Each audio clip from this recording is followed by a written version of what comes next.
ازيكم عاملين ايه؟ اولا انا مريم حنا بتقول اشعار، يعني انا ماليش دعوه خالص بالريفيوهات والبلوجر والكلام ده. فان انا اطلع اتكلم على منتج، فمعنى كده ان انا بتكلم بالامانه او بامانه كامله، واستخدمت كل اللي انا هتكلم عنه. تمام. فانا حابه ابدا بكريم ياسمينة من منتجات الدكتورة ماري جرجس. يا نهار أبيض، كريم ياسمينة ده خرافي، جالي في وقته. أنا حقيقي كان بشرتي مسمرة جدا من الشمس، من قعدة الشمس، وكنت عايزة حاجة ترجع لي بشرتي زي الأول. ده من تاني أسبوع، يعني أنا ده مستمر معي للأبد بقى. فتحني حرفيا، رجع لي بشرتي زي الأول. ببص المراية كده اللي هو منورة، يعني أنا بتبسط جدا لما أحس إن أنا بشرتي رجعت زي الأول ونفسيتي بتتحسن بالحوار ده. ومع الإكزيما كانوا تحفة هما الاتنين مع بعض، ومستمر عليهم طبعا. هيخلصوا هجيبهم تاني وتالت، مش هبطل. لا بجد حاجة خرافية، تسلم ايد الدكتورة ماري. ندخل بقى على مورد الخدود والشفايف.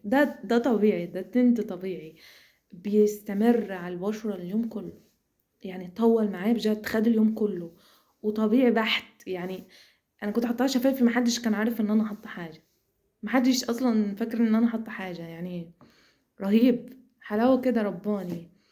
إيه، في بقى معجون الاسنان ده، يعني حاجه كده مش هتتكرر كتير.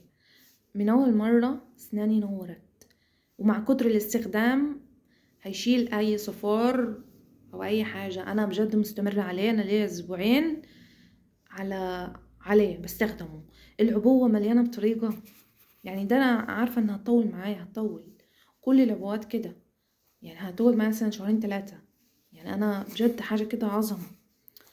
ندخل بقى على الدلك اللبناني. الدلك اللبناني دي زي السكراب كده، ماسك بيتحط على البشرة، برضو بينور البشرة خالص وبيبيضها. بشيله بحس نفسي وشي نور جدا، اللي هو مش انا دي بجد. هو مع الكريم ومع الجزيمة حاجة كده خرافية اساسا. إيه، ده كريم للشعر بالكولاجين، هو الشامبو.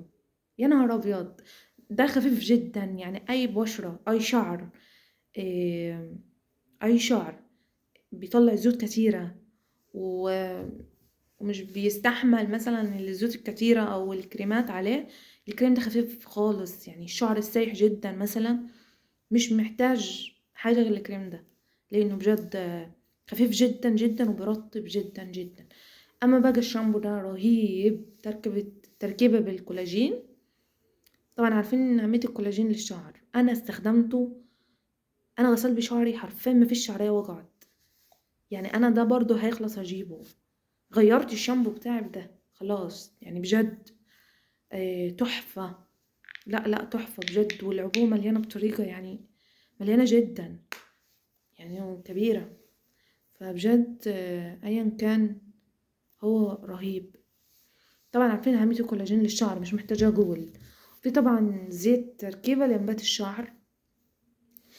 ده برضو بعد ما بيتحط فترة على الشعر وبيتشال، بيتغسل بالشامبو. بعد ما بيتغسل الشعر بيبقى حرير. يعني انا مفيش كلام اقوله اساسا، يعلم الله. انا ما يعني بجد رهيب رهيب.